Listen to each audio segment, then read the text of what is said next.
recuento y una discusión de lo que es Historia Debate, ¿no?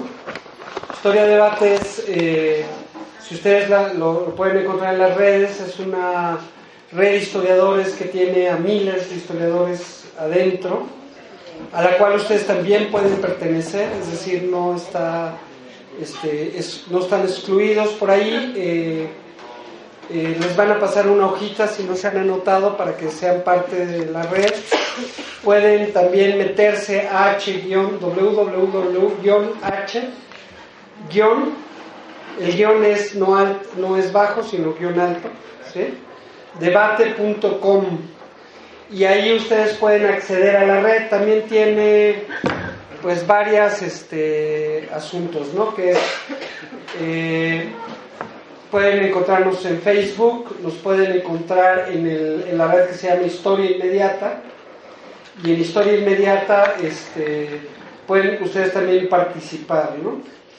Bien, no necesito presentarlo, ya lo han estado escuchando a través de la semana.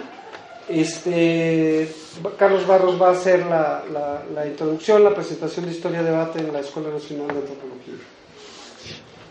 Bien, buenos días de nuevo. Bueno, ahora vamos a ser menos divertidos y emotivos que en la presentación de la película Un trabajador del siglo XX, pero también hay que ponerse un poco más académico, pero no tanto como para olvidarnos del mundo que nos rodea.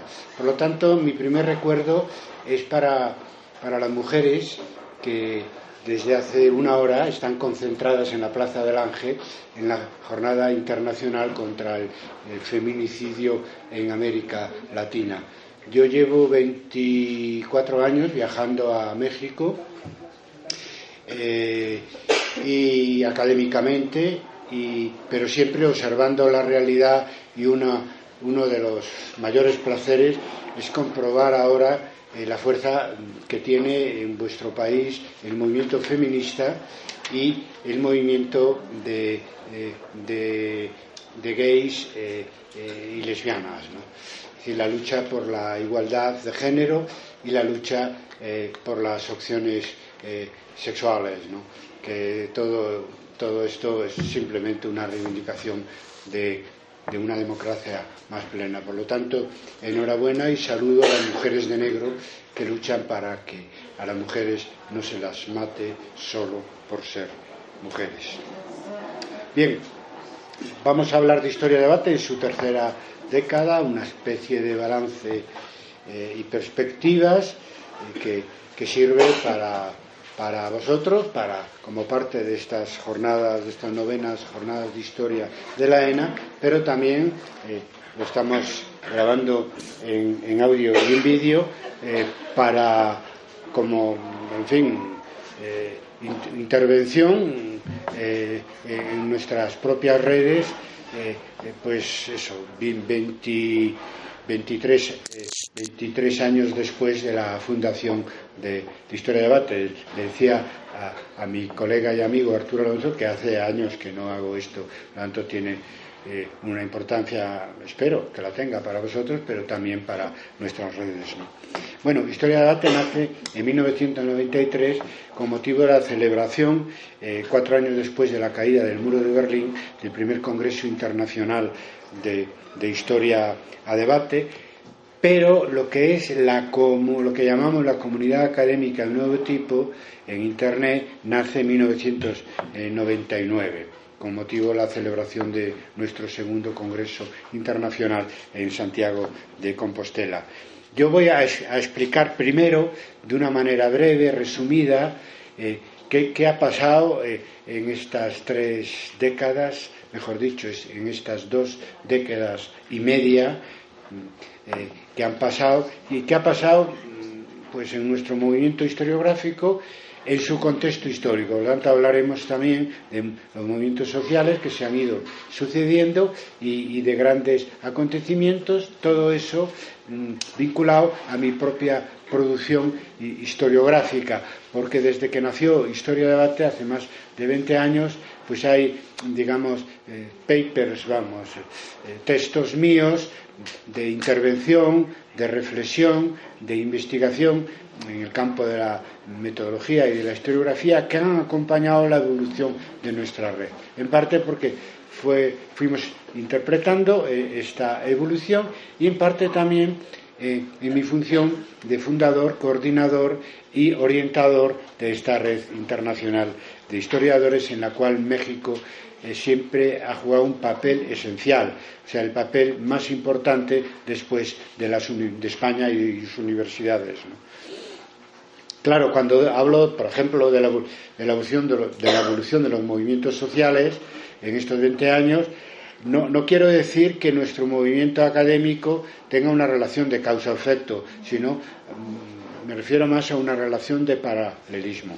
Vivimos los cambios que son ni más ni menos que los cambios entre el siglo XX y el siglo XXI paralelamente, y por lo tanto existe una afiliación entre nuestro movimiento académico y el movimiento social global. La primera década, los años 90, la última década del siglo XX, podemos hablar de que es una década de despegue de los movimientos sociales, de despegue de Historia de Debate como un movimiento internacional de historiadores, y también un punto de inflexión entre la caída del muro de Berlín, que para muchos 1989, 1991 si se quiere, para muchos es el final del siglo XX corto, es decir, el siglo XX que se inicia con la Revolución de Octubre de 1917 y termina con la caída del muro de Berlín en 1989. Bueno, pues en 1993, cuando se funda Historia de Debate, pues somos parte de ese punto de inflexión, o sea, la idea de progreso, tanto en el campo de la sociedad civil como en el campo de la academia, se reinicia inmediatamente después de la caída del muro de Berlín contra esa idea que se demostró falsa de Francis Fukuyama del final de la historia. La historia continuó y además de una manera acelerada. No solo la historia que vivimos, sino también la historia que escribimos. Bueno, yo di en Sinaloa un congreso en la inauguración de un congreso de historia en Culiacán, una conferencia sobre la evolución de los movimientos sociales desde Chiapas al movimiento de los indignados, ¿no? Entonces, en esta primera década tenemos el primer tramo de recuperación de la sociedad civil mundial después de la caída del muro de Berlín, y yo llamaría de Chiapas a Seattle, ¿no? De la revuelta zapatista, que para sorpresa de todos, cuando se decía que la historia había terminado y que la victoria del capitalismo sería eterna, pues surge en la selva de la Candona un movimiento de indígenas con participación universitaria, como ya sabemos, diciendo que no hemos renunciado a la revolución ni al progreso, porque, bueno, hay que decir aquí entre nosotros que la sociedad civil nunca puede renunciar a eso, porque la historia para unos termina porque están satisfechos de la historia del mundo que tenemos. Para los que no están satisfechos, pues naturalmente la historia continúa. Pero en fin, eso hay que demostrarlo en hechos, porque si no es así, pues ganan las ideas dominantes. Más de la primera década, donde reiniciamos el camino de la renovación historiográfica después de la crisis de Annales y el marxismo, pues tiene como contexto el inicio de un movimiento social global que se inicia en Chiapas, y en Seattle en 1999 pues tiene su segunda fase, que es lo que se llamó el movimiento antiglobalización. En 1999 podemos decir que la globalización ya muestra su eficacia en el ámbito de la mundialización económica, pero también su parte infernal, ¿no? Que es situar a los pueblos del mundo en una situación de inferioridad y de descenso de sus niveles de vida y de sus derechos humanos y de sus derechos sociales. Por lo tanto, bueno, nosotros nacemos como Red Académica Internacional en el mismo momento y en el mismo año 1999 en que se manifiesta el movimiento antiglobalización, que adquirirá una dimensión mundial muy rápidamente, que después se llamó también el movimiento intermundista. En esta última década del siglo XX tiene lugar el primer congreso, ya lo dije, en 1993 y el segundo Congreso Internacional Historia y Debate en 1999. Los congresos siempre se hacen en Santiago de Compostela con una media de 150 ponentes en muchos países del mundo, ¿no? Pero en el segundo se produce dos giros importantes. Primero el giro digital y segundo el giro latino. El giro digital porque es en 1999 cuando en la organización del Congreso utilizamos Internet. Se crea una página web y unas listas de correo electrónico y ahí nace la red Historia Debate como red digital. Y también al mismo tiempo, paralelamente, es en este segundo congreso en 1999 donde la participación latinoamericana no solo es importante, sino que es muy importante y donde se establece por primera vez esa alianza entre historiadores europeos, sobre todo españoles, e historiadores de las universidades latinoamericanas, que será una constante en los 17 años siguientes. Es decir, un eje iberoamericano de historiadores que consigue jugar un rol importante como movimiento global gracias a esa alianza en igualdad de condiciones, equitativa, entre historiadores españoles e historiadores mexicanos, argentinos, brasileños, colombianos, venezolanos, etcétera. De esa primera década son un trabajo mío, La historia que viene, fundador, redactado como conclusión del primer Congreso Internacional, donde se hace ya una propuesta para un nuevo consenso historiográfico. Y después, en 1998, dentro de esa primera década de Historia de Debate, un trabajo mío que se titula Hacia un nuevo paradigma historiográfico, que modestia aparte se demostró, digamos, profético, ¿no? Respecto a la evolución, por lo menos en lo que toca a nuevas tecnologías y otros aspectos de la historiografía mundial. Eso, antes de ser texto escrito, fue una conferencia mía en la Universidad Autónoma de Chiapas en 1998. Después viene la segunda década, que es la primera década del siglo XXI, que es un tiempo, una década de impulso doble, de impulso del movimiento social global y de impulso de historia de debate como nueva forma de hacer historiografía internacionalmente hablando. Los acontecimientos que limitan esta segunda década es la caída de las Torres Gemelas, el 11S, en el año 2001 y el movimiento de los indignados, que se inicia en el norte de África, pero inmediatamente trasciende a España y a Norteamérica en ese primer año de 2011.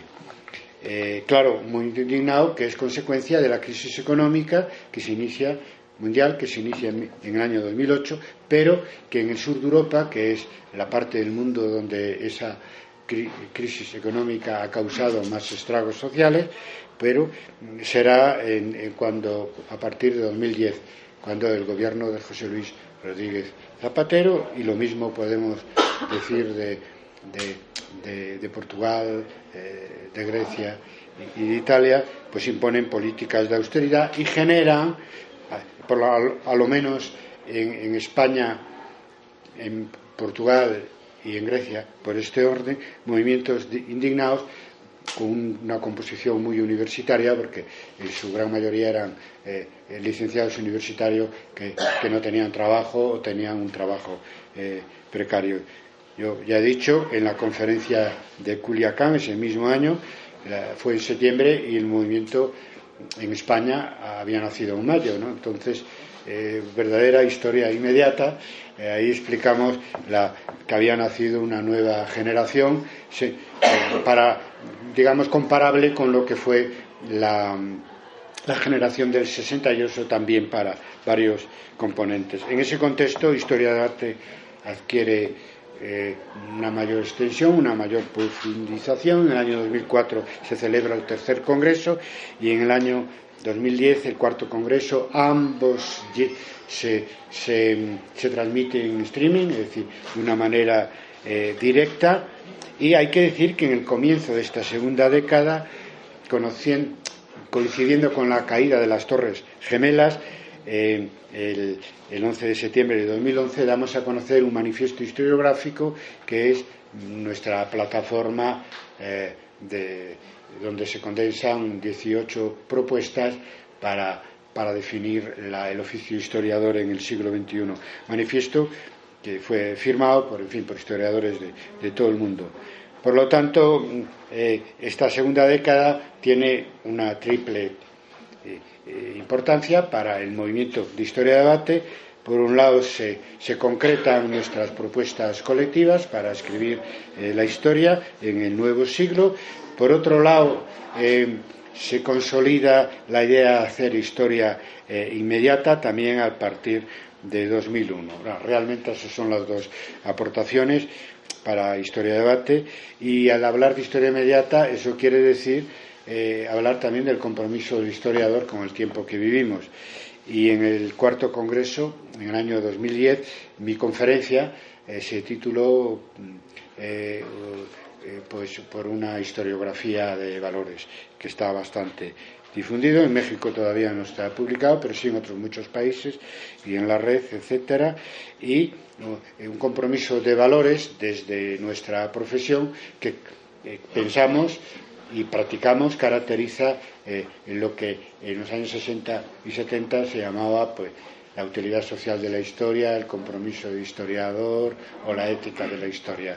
Pero en este caso desde una aportación no de militancia sindical y política, que también es posible, pero ya depende de cada uno, sino un compromiso desde la profesión, pues analizando la historia inmediata, pero de una manera comprometida y en función no de un programa de un partido, ni siquiera de una ideología, sino de una serie de valores, porque una de las características, en este caso positiva, de la globalización es la globalización de una ética jurídica y de una ética social de los derechos humanos, que hoy en día ya son valores asumidos por lo menos por grandes instituciones internacionales que tienen que ver con la justicia, con la democracia, con los derechos humanos, con la igualdad, etcétera, y por lo tanto tenemos una referencia ética colectiva, no partidista, que nos puede servir para orientarnos en la historia inmediata y en general para hacer historia pensando en la sociedad en la que vivimos y sus problemas, no de una manera endogámica exclusivamente para nuestros cenáculos académicos, ¿no? Bien, la tercera década, paso rápido, pues es media década, porque se inicia en el 2011, pero estamos en 2016, por lo tanto no sabemos cómo va a terminar esta década.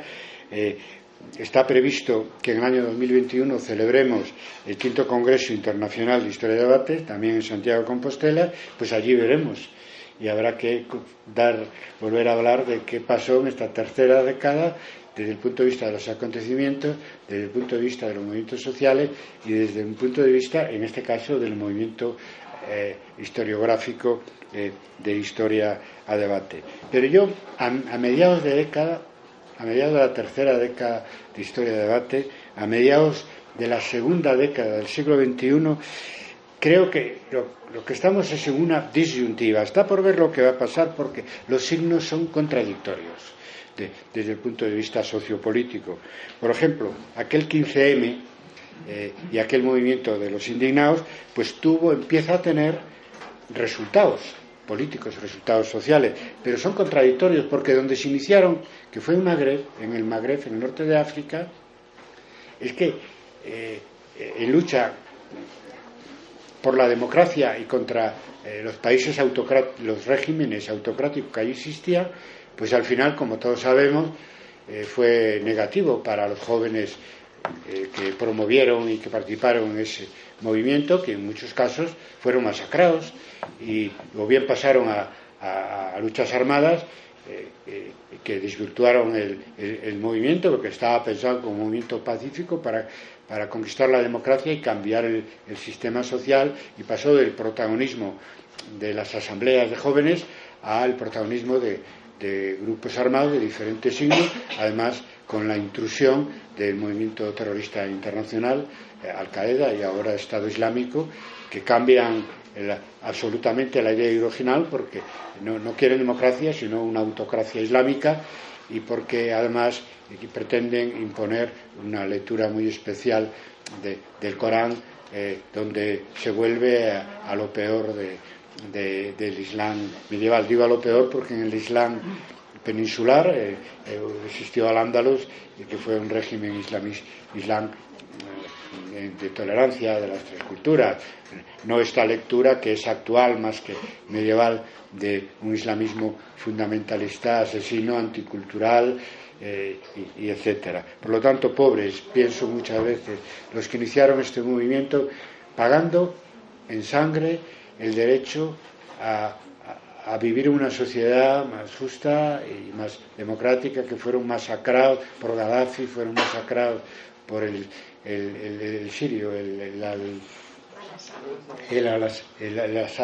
Assad, una cosa terrible, y hoy están pues peores que antes, como en el caso de la dictadura militar en Egipto. La única excepción probablemente sea Túnez, donde hay todavía una democracia, donde hay un gobierno civil, y todavía los jóvenes universitarios indignados aún pueden estar satisfechos de lo conseguido. En otros países están perseguidos en este momento y en algunos casos simplemente ejecutados extrajudicialmente. En contra de eso, sin embargo, en España el 15M se derivó un partido político de nuevo cuño, fue una novedad internacional, fue el único país donde hubo movimiento indignado, que sigue en este año todavía, Nuit debout, Noche en Pie, en Francia, ¿no?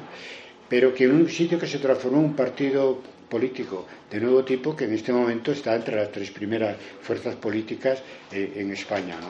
Es un fenómeno extraordinario también para la historia de las ideas políticas y de los movimientos sociales, porque ha generado un movimiento en contra, y ahora incluso el Partido Socialista quiere apoyar para que gobierne el Partido Popular, que es un partido de derechas, pero no es lo peor, porque es un partido enormemente corrupto, pero a medio plazo yo pienso que podemos tener un gobierno de izquierdas, esperamos, en España, determinado justamente por esta fuerza de nuevo tipo, salida del movimiento de los indignados, y que está, y es un honor para la universidad, dirigida por un grupo de jóvenes profesores de ciencia política de la Universidad Complutense de Madrid.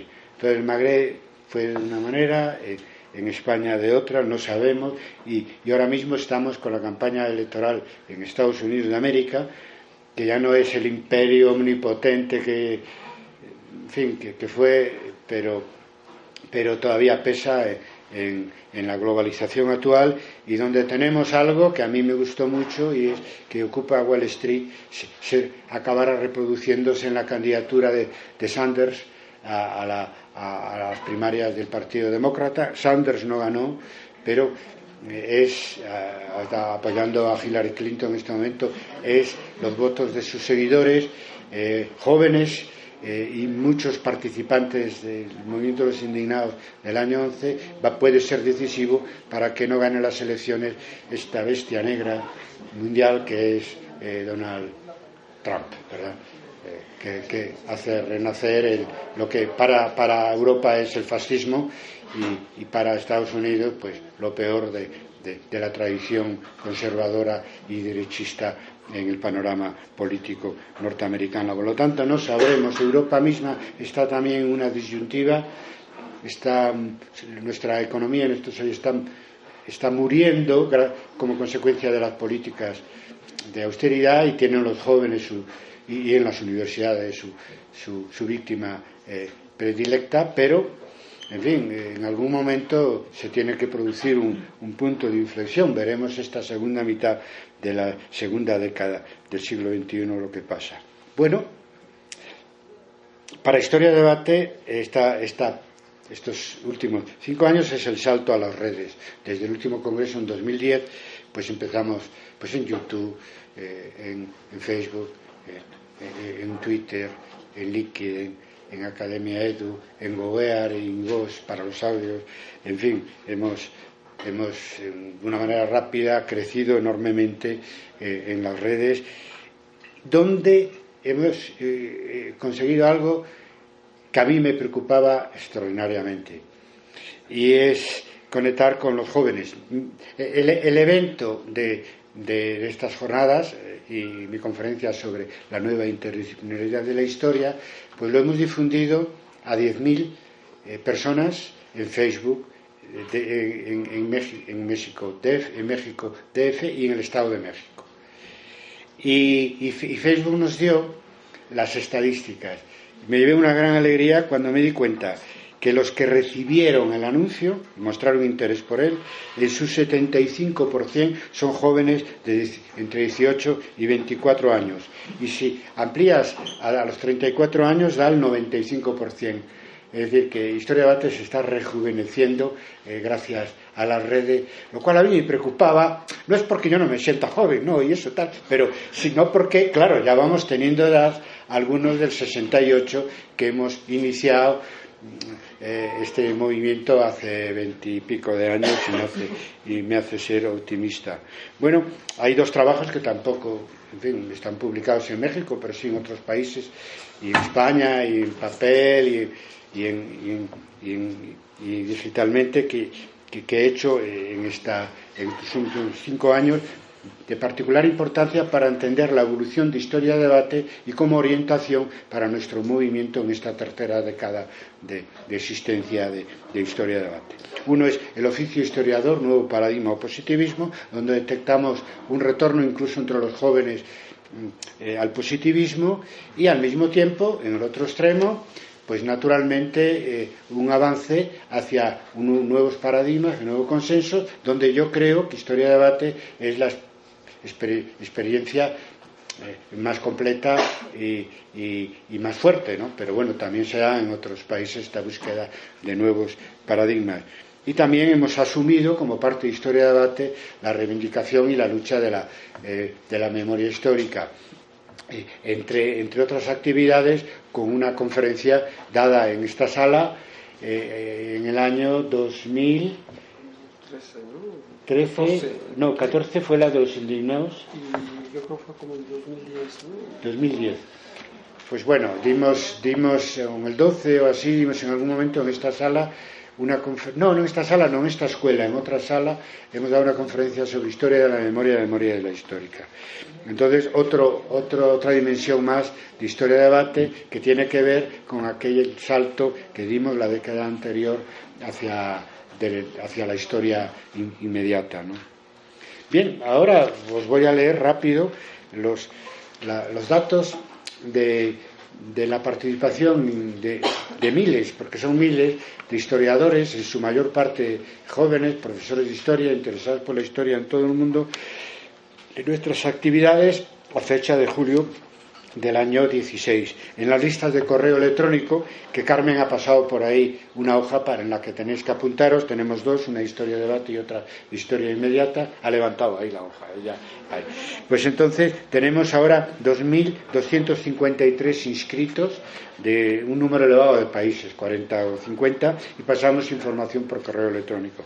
Nuestra página web, iniciada igual que las listas en 1999, ha tenido 7.255.673 visitas, que es una cantidad muy grande, porque la temática que trabajamos nosotros por la influencia negativa del positivismo, no interesa a todos los colegas, que es metodología, historiografía, teoría de la historia, compromiso del historiador, etcétera. Muy grande. Estamos actualizando nuestra vieja web a un nuevo formato, conectado con las redes sociales, y esperamos que antes de que termine este año la demos a conocer la nueva web públicamente. Se nos quedó viejo el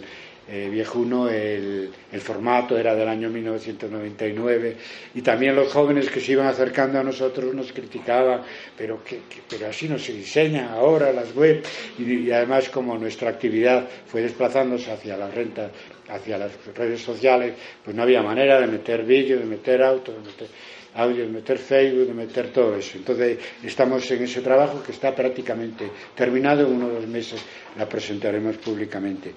Después también tiene importancia una web personal mía, www.cebarros.com, donde hay como un centenar de trabajos breves, algunos no tanto, textos escritos, me refiero, que han recibido, que no es poco, en estos últimos 15 años o más, 749.124 visitas, para fundamentalmente lectura de textos, de historiografía y también de historia medieval. Yo trato que mis trabajos de historia medieval y de historiografía, pues claro, respondan a una coherencia.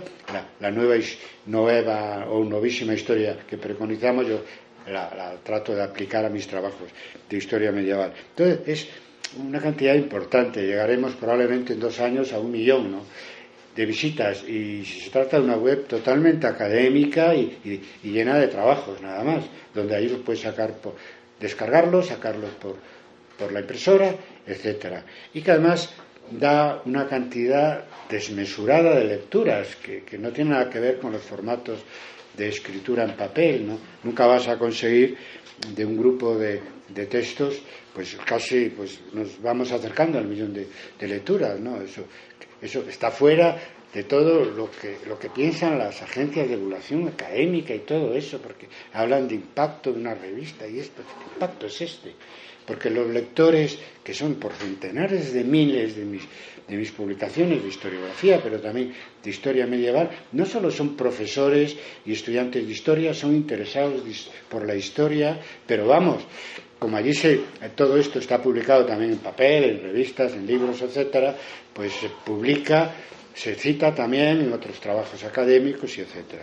Por lo tanto, también estamos revolucionando la manera de escribir y difundir académicamente, que no aparece tan reconocida a la hora de los currículos y de la evaluación de los currículos, pero eso es lo que hay que hacer, ir por delante de la maquinaria burocrática de la universidad. Si no, estamos perdidos, porque nos quedamos encajonados por las propias limitaciones burocráticas que imponen a las revistas, a los libros, los currículums, a la forma de escribir historia y todo eso. Aunque yo, de todas maneras, creo que hay que hacer las dos cosas. Escribir académicamente, en este caso, pero que la difusión no sea solo académica, que sea una difusión global. Porque en definitiva nuestro destinatario final, donde exponer el resultado de nuestra investigación, es el público general, o debería ser el público general, no solamente escribir de colega a colega. El manifiesto historiográfico del año 2001 pues ha alcanzado 584 adhesiones de 34 países. Una de las ideas es actualizarlo y sacarlo de nuevo a la firma, porque eso es, digamos, dentro de ese sistema solar que llamo yo, que sería historia de debate, pues eso es el centro, ¿no? Es el centro porque son nuestra alternativa historiográfica. Bueno, y pues las redes, ahí nos podéis buscar, porque estamos en todas. Estamos como Carlos Barros, estamos como Historia Inmediata y estamos como Historia de Debate. Y en algunos sitios empezamos por Historia de Debate, y otros sitios, como por ejemplo en LinkedIn, empezamos con un perfil mío personal, pero al final todo va a dar a lo mismo, ¿no? Más o menos, ¿no? En YouTube hemos subido, hay uno de Historia de Debate y uno personal mío, hemos subido 555 vídeos. Nuestros 2 canales tienen 2.172 suscriptores, y ha habido de estos 500 vídeos 232.312 visualizaciones, que es mucho. porque eso son conferencias como estas, seminarios, mesas redondas, en su práctica totalidad tratamos de escribir la historia de otra manera a través de vídeos.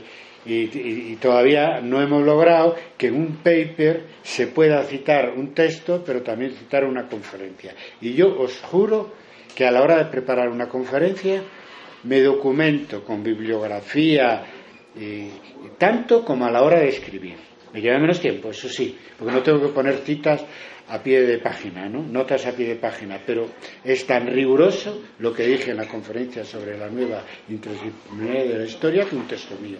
Es más cómodo trabajar académicamente con el texto, pero es que no me da tiempo a escribir todo lo que produzco oralmente. Entonces hay cosas que a lo mejor ni siquiera las redacto, ¿no?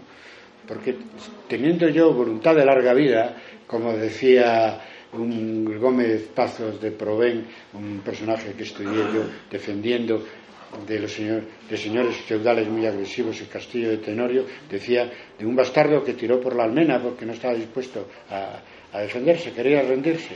Decía, el Gómez, el joven tenía voluntad de larga vida. Bueno, tenemos voluntad de larga vida, naturalmente, pero la vida es finita y Historia de Debate es finito también como todo, como todo, ¿no? Por lo tanto son muy importantes este tipo de formas de escribir académicamente, en texto, en audio y en vídeo, porque será lo que quedará también cara al futuro sobre lo que pensábamos en la segunda década del siglo XXI, que no nos parece ya lo último de lo último, pero para el historiador futuro será historia inmediata. Bien, tenemos 3 Facebook, Historia de Debate, Historia Inmediata, Carlos Barros, y 3 grupos dentro de Facebook, también con los mismos nombres, los grupos dedicados a publicaciones y los Facebook dedicados a todo este intercambio alegre y gráfico que nos permite mantener un número tan elevado de colegas en contacto diario para lo cual nos beneficiamos de los memes, naturalmente, del troll historiador que tenemos aquí a Carlos, y que es todo un personaje egregio de lo que es la nueva historiografía digital. Y es que hemos tenido que venir a México para que se desacralizara la historia y se tratara con humor. Incluso me ha puesto una foto allí que sacamos en la conferencia inaugural, que sacamos él y yo. Él se quitó su parte y puso allí como una especie de calavera, con lo cual me ha favorecido enormemente. Ya se lo decía a Carlos, porque yo quedo como más guapo, claro, que la propia calavera. Yo no lo digo que él, que es el que se hizo la foto conmigo, sea feo, pero es que si me comparan con la calavera, yo quedo mucho mejor.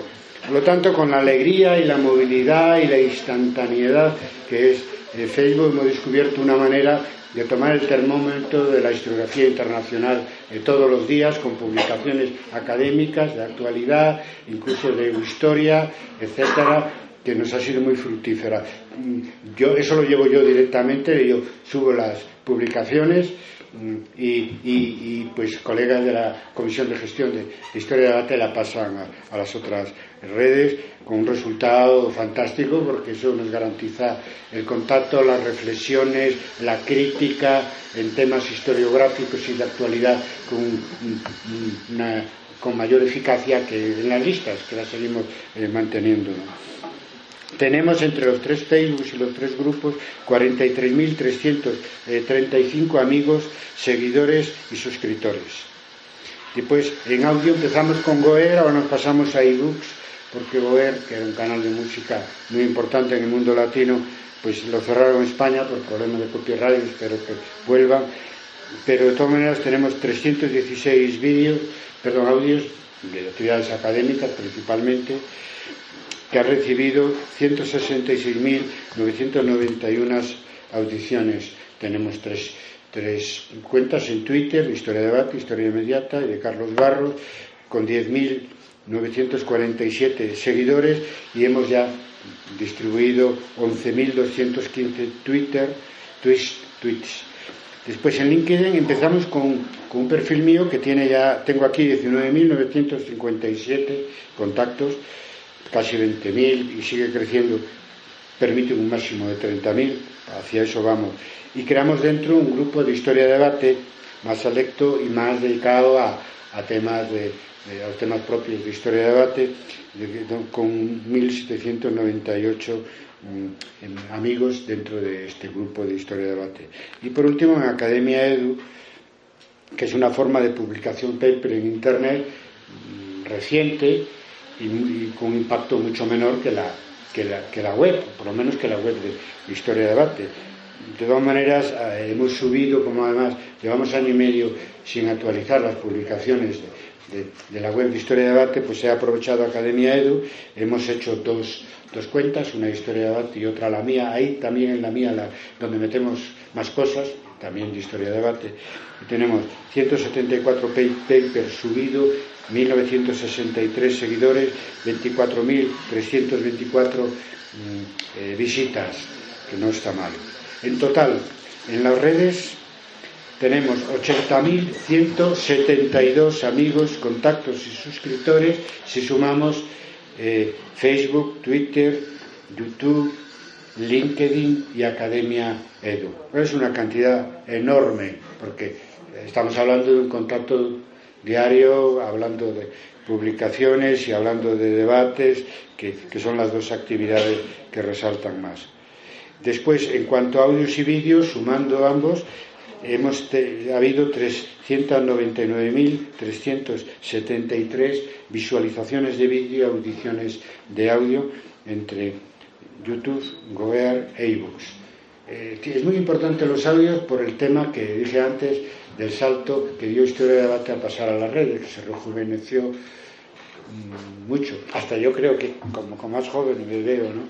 Pues entonces, en ese sentido decir que los audios se están viendo en dispositivos móviles principalmente, y por lo tanto es gente muy joven que simplemente están con el iPad o con el teléfono escuchando conferencias, etcétera, ya no porque el profesor Mías o Mesa Redonda de Historia de Debate, ya no porque se lo exija el profesor, sino por gusto, que es el tema más importante. En fin, ¿qué es Historia de Debate? ¿Cómo se explica su continuidad, su ascenso, su permanente, su ductilidad y adaptación a diferentes contextos históricos, contexto historiográfico, su utilidad en relación con los diferentes formatos en los que estamos trabajando? Yo creo, porque el primer motivo que se me ocurre es porque somos un movimiento paradójico, un movimiento académico paradójico, dialéctico. Siempre trabajamos con dos ideas a la vez, más allá del cartesianismo, más allá del positivismo decimonónico, y naturalmente a contracorriente de los usos académicos, tanto a la hora de hacer debates o en la propia temática, que no interesa a todos los historiadores, porque la influencia del positivismo hace que se considere que la reflexión sobre la metodología, la didáctica, la historiografía, la teoría, pues sea cosa de filósofos o de gente rara que anda por ahí, cuando es algo que tenemos que hacer en nosotros mismos, no encargar a otros, ¿verdad? Ahora vamos a contracorriente, pero hemos creado nuestra propia corriente.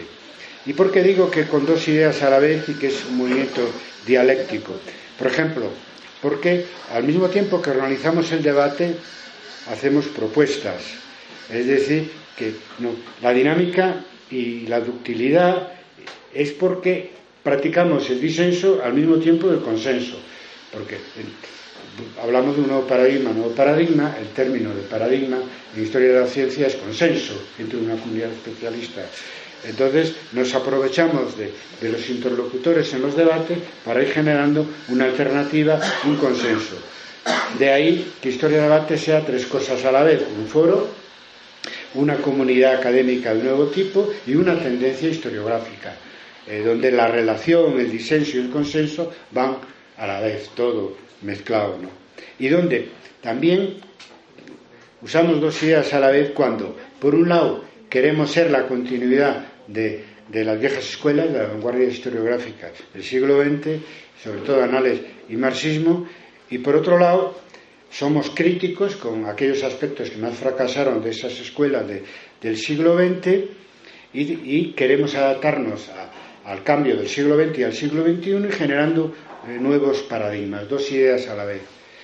Por eso reivindicamos las aportaciones de análisis del marxismo, que para los que retornaron al positivismo ya dicen ellos no sirven para nada, esos son vanguardias historiográficas que fracasaron, y al mismo tiempo tratamos de triunfar donde análisis y marxismo fracasaron y adaptarnos al nuevo siglo, que es el siglo global, siempre tratando de debatir con los posmodernos, pero claro, no aceptar esa idea de descompromiso y de vuelta a la ficción que ellos nos proponen. Más bien yo diría que somos remodernos, ¿no? Como aquí decís, somos más bien remodernos, donde queremos aprovechar el fracaso y los fracasos de la Ilustración, como nos enseñó la escuela de Franco de Frankfurt, para luchar por una nueva Ilustración, entre otros motivos porque la sociedad civil, sabéis que aquí es sinónimo de movimiento social, pero en Hegel y en Europa más bien es sinónimo de sociedad no política, que es la gente, que es la sociedad civil. Esa sociedad civil no puede permitirse el pesimismo posmoderno porque quiere alcanzar mejores niveles de vida y más derechos sociales y más derechos humanos. De ahí nuestra interconexión con los nuevos movimientos que surgen y nuestra declaración como remodernos y nuestra aportación a la lucha por una nueva Ilustración. También somos dialécticos a la hora de trabajar lo presencial y lo digital, ¿no? Lo presencial serían, digamos, nuestros congresos, el intercambio académico, como estos viajes, etcétera, que yo hago de vez en cuando y que también otros colegas visitan Santiago de Compostela, y eso es importante, lo estamos manteniendo. Preparamos el 5º congreso para el año 21, pero es en el ámbito digital donde está la clave de la expansión y de la continuidad de historia-debate. Nosotros no negamos una parte institucional, pero no jerárquica, por lo menos no tan jerárquica de nuestro trabajo. De hecho, ya digo, hacemos congresos y todos somos profesores, universitarios, y trabajamos y mantenemos una relación de jerarquía con los alumnos, en fin, y hacemos exámenes y sufrimos evaluaciones. Todos nos movemos de la universidad como institución. Pero queremos ser transversales, y transversales no solo con otras disciplinas, sino también con otros países, y transversales también en la relación con la sociedad. Es decir, y nuestro movimiento, podemos presumir, es democrático y horizontal. Es decir, tú puedes ser ahí un supercatedrático, etcétera, que tu opinión simplemente es difundida en Historia de Debate por tu nombre y la universidad a la que perteneces, y lo que vale tu participación es lo que vale en cuanto a su contenido, no en base a la jerarquía del que interviene. Y de hecho, aunque los debates están muy protagonizados por profesores, por investigadores, pues un estudiante puede participar, y no digamos en Facebook, por supuesto, pero ya en formatos más canónicos puede participar, incluidos en los congresos. No digo un estudiante, pero por lo menos un becario o un posgraduado puede presentar la misma ponencia que un profesor consagrado. Solo desde el 2º congreso ha sido así. No hay diferencia entre ponencias y comunicaciones, todos son ponencias, ¿no? Y aunque sea un chico joven que empieza, pero que tiene algo que decir y que puede tener algo más importante que decir por el resultado de sus reflexiones y investigaciones que un profesor ya consagrado, etcétera. Por ahí vamos, ¿no? Por lo tanto, en ese sentido nos movemos, pues eso, con dos ideas a la vez, institucional y digital, presencial y digital, ¿no? Después también hemos desarrollado un movimiento global, internacional, hoy diríamos mejor global, pues que entra en contradicción con el predominio de lo anglosajón en el ámbito internacional, en lo que toca a las relaciones internacionales de nuestra disciplina y de casi todas las disciplinas. Hemos dicho no a eso y hemos desarrollado algo único en la historia de nuestras disciplinas a los dos lados del Atlántico. Es un movimiento global latino, que abierto a francófonos, a germanófilos y a anglosajones. ¿Por qué? En nuestra lista desde el principio mantenemos un grupo reducido de francófonos y de anglófonos, a los que le hacemos llegar traducciones automáticas, claro, de Google, de las participaciones, para que vayan entendiendo algo. Muchos de ellos ya aceptan la realidad de que el español es la segunda lengua internacional, la segunda lengua franca, después del inglés, en el mundo de hoy, dentro y fuera de Internet. Claro, dejando fuera el chino, mandarín, no, estoy hablando del mundo occidental, nada más. Por lo tanto, en ese sentido, somos globales, pero no somos anglófonos y tampoco somos antianglófonos, ¿no? Pero más bien los que dicen solamente inglés son ellos. Nosotros somos más plurales y democráticos.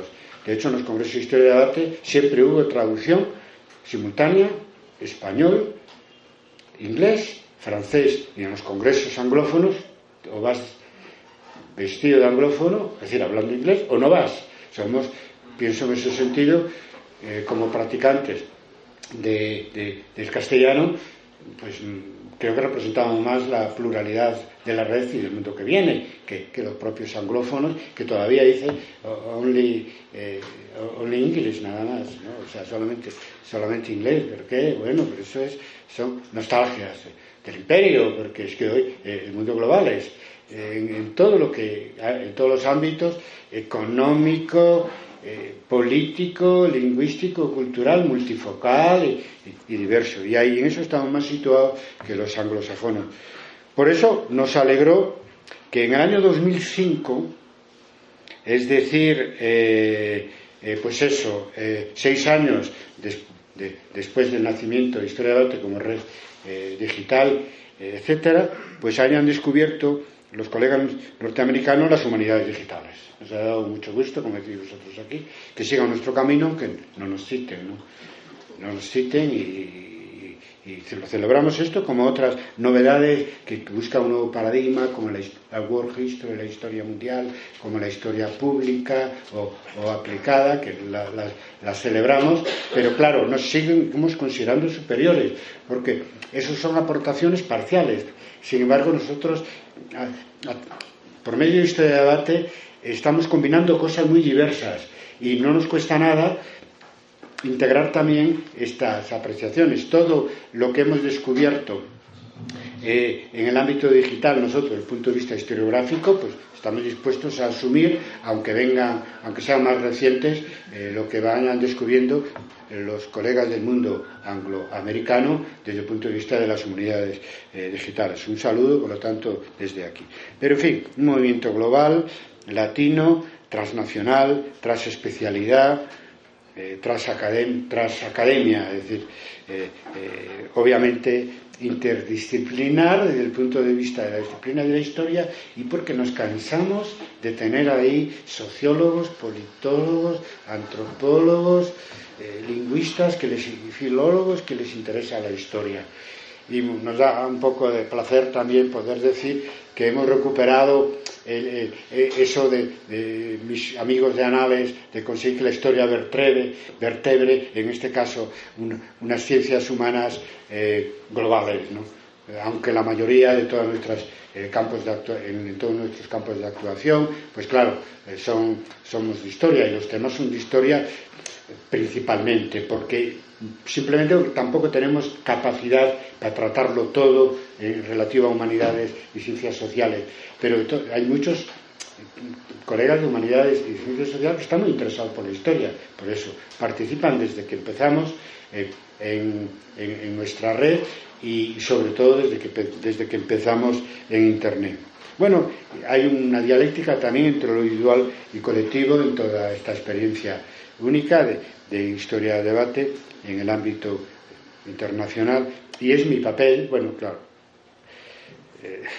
que no me toca otra, porque primero fundador, coordinador y todo eso, y hasta hoy, y el motor, porque me cuesta en cada fase, es un coste individual dar el salto, y siempre he tenido muchos colaboradores y mucha gente que ha colaborado en muchos países, pero pocos de los de la primera jornada. que han seguido 20 años después así al mismo nivel al que yo me someto y someto a mi familia, claro. Estar siempre aquí, pues es una, como decía mi madre, una punta de lanza. Decía en la punta de la lanza. Bueno, lo hago con gusto porque, primero, porque me retroalimento con el reconocimiento y la participación de colegas de todo el mundo. Eso me mantiene activo y animoso a continuar con esta labor. Aunque muchas veces me siento como una pirámide invertida, ¿no? Y yo, claro, en la punta, ¿no? Pero aguantando todo el peso, etcétera. Y si he llegado hasta aquí en estos 20 años, porque además he tenido que dar clase, escribir mis investigaciones y mil cosas más. Bueno, ahora ya desde el 31 de agosto ya no doy clases. Una gran alegría, tengo más tiempo para escribir, para viajar y sobre todo para prestar atención a historia y debate. Y esto fue posible por las miles de complicidades de colegas de todo el mundo. Con algunos tengo una relación más estrecha, como aquí en el caso del DF, pues con Norma de los Ríos en la UNAM, con Arturo en la ENA, con Gerardo Mora en la Escuela Normal Superior, con Jorge Castañeda en el Instituto Mora, etcétera. Pero después, pues colaboraciones, no sé, puntuales, etcétera, pues a través de estos medios de comunicación en los que nos movemos, donde a veces es que ni me acuerdo. Aquí acabo de reconocer a Antonio Ruiz, aquí, profesor vuestro. Ya me había olvidado yo de que había participado en una actividad que hicimos de Historia de Debate, que es un posgrado sobre historia de metodología, de historia, teoría y método de las humanidades y ciencias sociales, que estuvimos 10 años ahí y tuvimos pues alumnos egregios, como en el caso de Antonio, de diversos países. Bueno, mi web, con mis reflexiones y elaboraciones paralelas al desarrollo de historia de debate, ya os dije que está muy concurrida también. Nos vamos acercando a los 800.000 visitas, y ahí se ve un poco cómo mi pensamiento historiográfico fue evolucionando con la evolución de historia debate y de la sociedad y de la historia entre el siglo XX y el siglo XXI. Lo recomiendo porque yo a estas alturas ya nunca me importó mucho el currículum académico tradicional. Siempre fui un poco heterodoxo en ese sentido. Ahora siempre cumplí como profesor y como investigador y todo eso, pero ahora menos, ¿no? Entonces cada vez me importa más que llegue al estudiante, que llegue a la gente de los movimientos sociales y eso, y el instrumento es la web y son los recursos digitales. Por lo tanto, lo que decía, yo siento que historia de debates es una cosa tan diversa, con varios planetas que giran alrededor de un centro, que yo creo que son las propuestas. Alguien puede pensar que soy yo, ¿no? Pero en todo caso sería mi mujer, que se llama Luz, ¿no? Pero de todas maneras es verdad que somos como un sistema planetario. A veces me parece como un pulpo que tiene muchos brazos, ¿no? Porque hacemos cosas muy distintas: el manifiesto, los congresos, publicación en papel, publicación en web, en vídeo, en audio, y eso da lugar a que haya públicos distintos. O sea, siempre tuvimos mucho reconocimiento, mucho apoyo, mucha adhesión en la parte más estricta, que es la plataforma nuestra, que es el manifiesto. Y a veces digo, bueno, ¿por qué está tal colega aquí? Pues está porque le interesan los congresos, porque tiene un reconocimiento académico muy, muy importante, sobre todo en España, para las oposiciones, etcétera. A otro lo que le interesa es el uso que hacemos de la nueva tecnología. A otro, pues nuestra vertiente de compromiso social, etcétera, ¿no? Entonces, a otro, yo que sé, la historia inmediata. A cada uno le gusta cosas distintas, ¿no? Y tenemos un público muy diverso. Por eso hablo de planetas alrededor de una fuente central de iluminación, que es también lo que nos permite, de una manera plástica, adaptarnos a los diferentes contextos histórico, historiográfico, y seguir estando en vanguardia mientras la salud y Clio nos lo permitan, ¿no? Bien, y por último queda hablar de otros dos aspectos en los que somos un poco heterodoxos y en los que trabajamos dialécticamente, que es lo puramente académico y lo puramente social. a través de los conceptos de historia inmediata y de compromiso del historiador. Nosotros estamos vivos y hemos llegado tan lejos porque combinamos el sujeto historiográfico con el sujeto social, que es lo que da sentido al punto primero del manifiesto historiográfico, donde decimos que la historia es una ciencia con un doble sujeto, un sujeto social y un sujeto historiográfico. Bueno, finalizo. Balance y perspectiva. Yo creo que hemos sido capaces de ser vanguardia y expresión de los grandes cambios de la historia entre el siglo XX y el siglo XXI y de las maneras de escribir la historia que viene de hace más de 20 años, pues sigue viniendo, por un proceso que no ha terminado, seguimos en ello. A veces pienso que se reconocen muchos de los cambios que hemos introducido, sobre todo en uso de nuevas tecnologías. En otros pensamos que a lo mejor nos hemos adelantado a nuestro tiempo. Volveremos a hablar sobre este tema dentro de 5 años en el 5º Congreso Internacional de Historia y Debate en Santiago de Compostela. Y claro, lo que será Historia y Debate en estos 5 años, cara al futuro, depende de cómo evolucione la sociedad global de la que forma parte la Academia Global que nosotros hemos creado. Esta sociedad global es tan joven como Historia y Debate, porque se puede decir que tiene su origen a finales del siglo XX.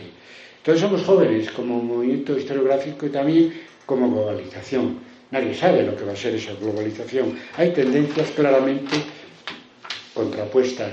Puede dominar lo peor que estamos viviendo o puede dominar lo mejor, o se puede llegar a una síntesis que seguramente variará geopolíticamente según los lugares del mundo y etcétera.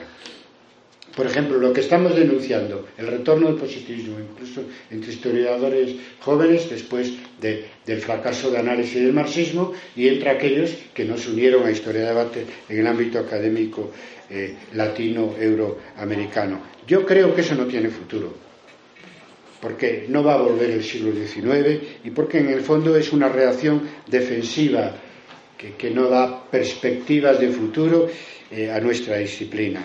Porque al mismo tiempo de que algunos vuelven al siglo XIX a Borranqui al positivismo, como estamos viendo grandes cambios históricos en todo el mundo, hay un incremento de la demanda de la historia. Entonces, ante la demanda de la historia que estamos viviendo, la solución es el repliegue a la reducción, a la erudición, a las bibliotecas, ¿no? Ese es el suicidio de la historia en un siglo como el siglo de la sociedad de la información y de la globalización, que es el siglo XXI. Ahora no tiene futuro. Lo denunciamos porque lo constatamos y vemos que arraiga también en jóvenes que empiezan y son enormemente academicistas y están muy, muy lejos de todo lo que estamos defendiendo aquí y todo lo que llevamos defendiendo desde hace más de 20 años.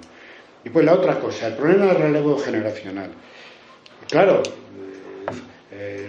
algunos supervivientes del 68 hemos lanzado esto, pero es que la mayoría de nuestra generación está muy pesimista. Y además, biológicamente, pues eso, jubilados, etcétera, ya tienen más pasado que futuro.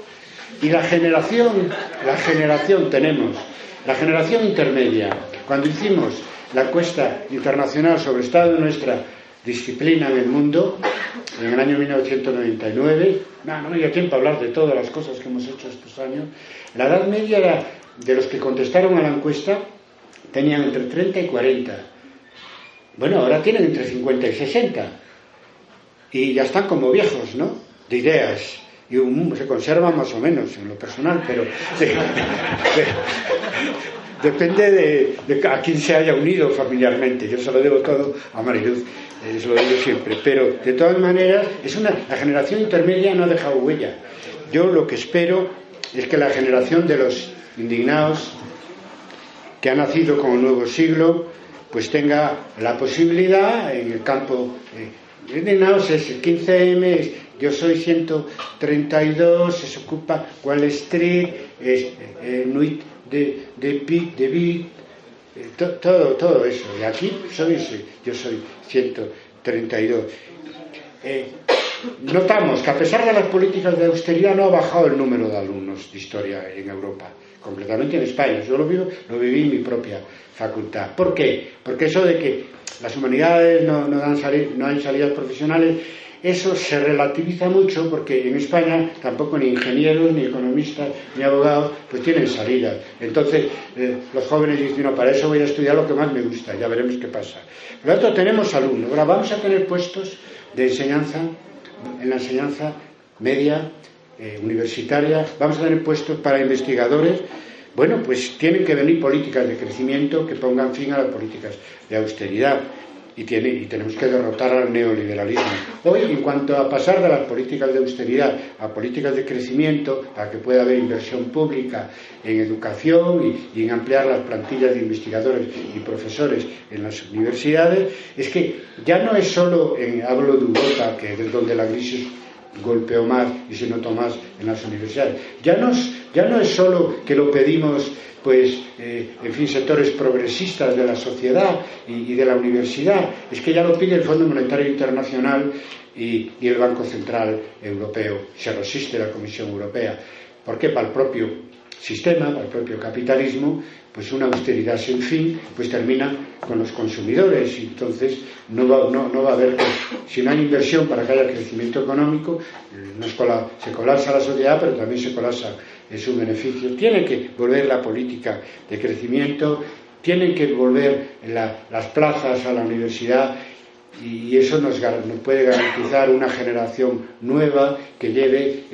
estas propuestas, este nuevo paradigma, de esta forma o de otras parecidas hasta la cuarta década. Bueno, ni economía sin universidad, ni futuro sin historia. La historia nos enseña que la universidad superó siempre los regímenes más hostiles, más reaccionarios, porque la universidad siempre luchó por sí misma y por la sociedad, y sacrificó mucho en esas luchas. Tomemos notas cara al futuro. Luchemos y ganaremos.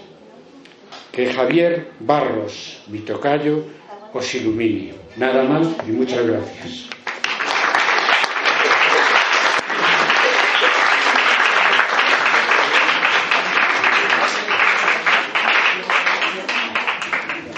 Bien, antes de dar inicio a la conversación, porque esto es un seminario y se trata de dialogar y de debatir